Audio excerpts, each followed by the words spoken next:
చాలా మంది ఏంటంటే కాస్త మార్కెట్ పుంజుకుంది, ఇప్పుడు ఇన్వెస్ట్ చేయడానికి ఇది రైట్ టైము, ఆ తర్వాత రేట్లు పెరిగిన తర్వాత మళ్ళీ కొనాలంటే ఇబ్బంది పడతారని చెప్పి కూడా కొంతమంది ఎక్స్పర్ట్స్ చెప్తూ ఉన్నారు.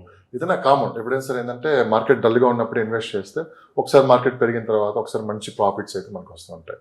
ఇప్పుడున్న పొజిషన్లో దాదాపు 2 years కంప్లీట్ అయిపోయింది, స్తబ్దతగా అలా ముందుకెళ్తూ ఉంది. ఇంకేమన్నా మార్పులు వచ్చే అవకాశం ఏమైనా ఉందంటారా, ఇలానే కొనసాగే అవకాశం ఉంది? కొంతవరకు జనాల అభిప్రాయం వరకు ఏంటంటే, కొంతమంది ఎక్స్పర్ట్స్ కూడా ఏంటంటే మార్కెట్ పుంజుకుంది అంటున్నారు. నా దృష్టిలో మార్కెట్ ఇంకా పుంజుకోలేదు అనిపిస్తుంది. ఇందుకు కారణాలు ఏంటంటే, ఇంకా గ్లోబల్ లెవెల్లో అనిశ్చిత అనేది ఇంకా కొనసాగుతూ ఉంది.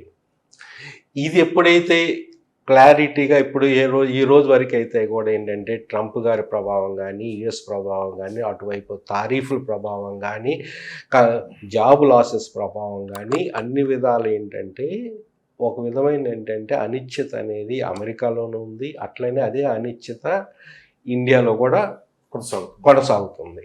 అటువంటిప్పుడు మనం ఏ విధంగా మార్కెట్ పుంజుకుంది అని చెప్పడానికి ఏదో ఒక ఇన్సిడెంట్లో ఒక 1 monthలో కొంచెం సేల్స్ పెరగటం వల్ల మన మార్కెట్ పెరగటం వల్ల యాక్చువల్గా ఏంటంటే ఇంకోటి ఏంటంటే కామన్ మ్యాన్ కూడా ఈరోజు కూడా ఏంటంటే మిడిల్ క్లాస్ ఎంప్లాయీస్ ఇంకా మార్కెట్లో పాల్గొనలేదు. ఎప్పుడైతే ఈ మిడిల్ క్లాస్ ఎంప్లాయీస్ పాల్గొంటారో, ఎప్పుడైతే బయట గ్లోబల్ లెవెల్ అనిశ్చిత అనేది పోతుందో, ఎప్పుడైతే ఇంకా పరిస్థితుల ప్రభావం ఏంటంటే ఇంకా జనాల్లో ఇప్పుడు తెలంగాణలో భయం అనేది అది గవర్నమెంట్ ఇంకా తీయలేకపోతుంది. ఏది ఇన్వెస్టర్స్లో ఎప్పుడైతే ఈ 3-4 పాయింట్స్ మీద మనం ఫోకస్ చేయగలిగితే ఎప్పుడైతే పోతుందో అప్పుడు మార్కెట్ అనేది పుంజుకోబోతుందని చెప్పడానికి అవకాశం ఉంది. కానీ మీరు చెప్పినట్టుగా ఇప్పుడు కరెక్ట్ టైమా కాదా అంటే, ఇది ఇప్పుడు లోగా ఉన్నప్పుడు మనం ఆచి చూచి ఇన్వెస్ట్మెంట్ చేయొచ్చు ఒకటి.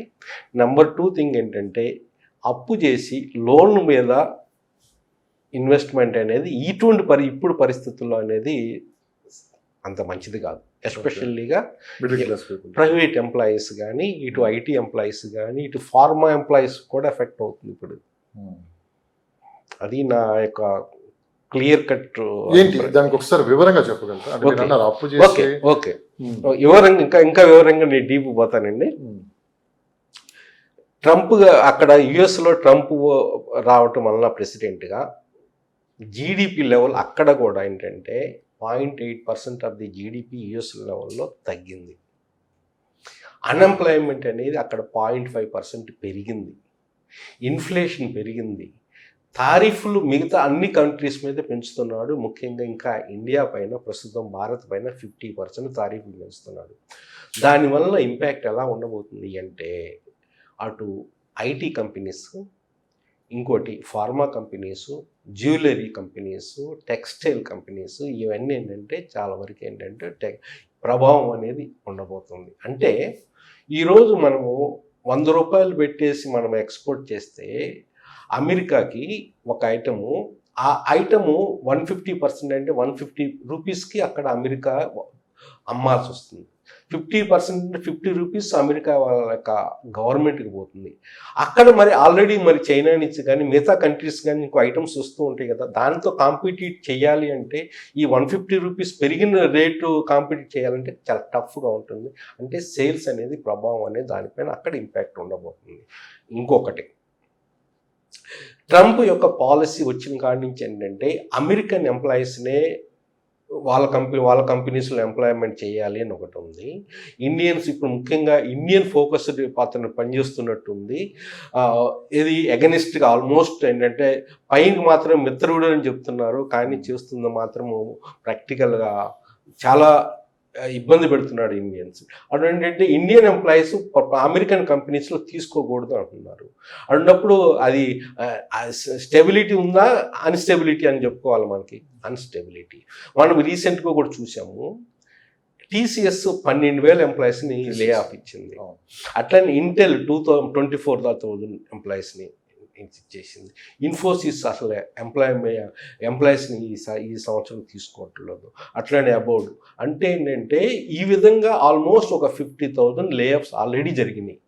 ఒక్కసారి మనం గమనించండి, వీళ్ళందరూ ఎంతో కొంత ఇన్వెస్ట్మెంట్ చేసే ఉంటారు కదా భారత్లో, ఇండియాలో, హైదరాబాద్లో ముఖ్యంగా తెలుగు వాళ్ళు అయితే. అవును. మరి వాళ్ళ పరిస్థితి ఏంటి అంటే వాళ్ళలో భయం అనేది ఏర్పడుతుంది. ఈ భయం అనేది ఎప్పుడు వరకు ఉంటుంది? ఇవన్నీ సాల్వ్ అయ్యే వరకు. ఎప్పుడు సాల్వ్ అవుతుంది? Any time bound? No. అంటే ఈ పరిస్థితి అనేది ఇట్లా కొనసాగితే ఇంకా ఇంపాక్ట్ ఎట్లా ఉండబోతుందంటే సేల్స్ అనేది పడబోతున్నాయి. ఇంకా రేట్స్ అనేది ఇప్పుడున్న డమాల్ అనేది అంటున్నారు కదా కొంతమంది, జరిగితే జరగవచ్చు ఫ్యూచర్లో.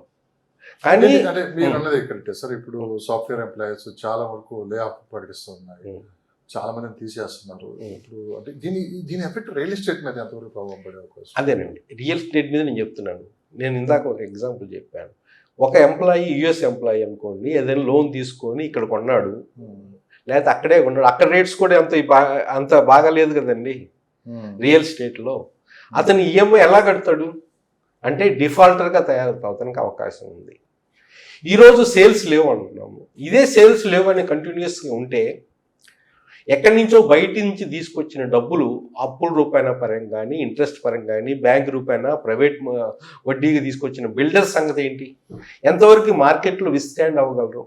ఇప్పుడు వరకు అయితే రేట్స్ తగ్గలేదు అనుకోండి, కానీ కొన్ని ఫ్రీ బీస్ అయితే ఇస్తున్నారు, కొన్ని డిస్కౌంట్ 10% ఇప్పుడు కడితే 90% at the time of hand over అని, 50% ఇప్పుడు కడితే 50% at the time of hand over అని, కొంచెం డిఫరెంట్గా వ్యూగా వీళ్ళు వెళ్తున్నారు. బేస్ రేట్ అయితే తగ్గకుండా ఈ విధంగా ఏంటంటే కస్టమర్కి అనుగుణంగా, ఈ రోజు అనుగుణంగా ఈజీగా ఉండేట్టుగా కొన్ని కంపెనీస్, మనకు తెలిసిన కంపెనీస్ పేర్లు కూడా నాకు ఎవరైనా కాంటాక్ట్ అయితే చెప్తాను అనుకోండి, 10% అది 1.5 crores ఆఫ్ ది ప్రాపర్టీ అయితే they need to pay only 15,000. Construction పూర్తి అయిన తర్వాత హ్యాండ్ అవుట్ టైంలోని మిగతా డబ్బులు అంతా కట్టాలి. సేఫా కాదా? అంటే ఇక్కడ నేను కూడా విన్నాను, ఒక ప్రాజెక్ట్ దగ్గరికి నేను చూసాను. చాలా ప్రాజెక్ట్స్ ఉన్నాయండి, మంచి ప్రాజెక్ట్స్. మళ్ళీ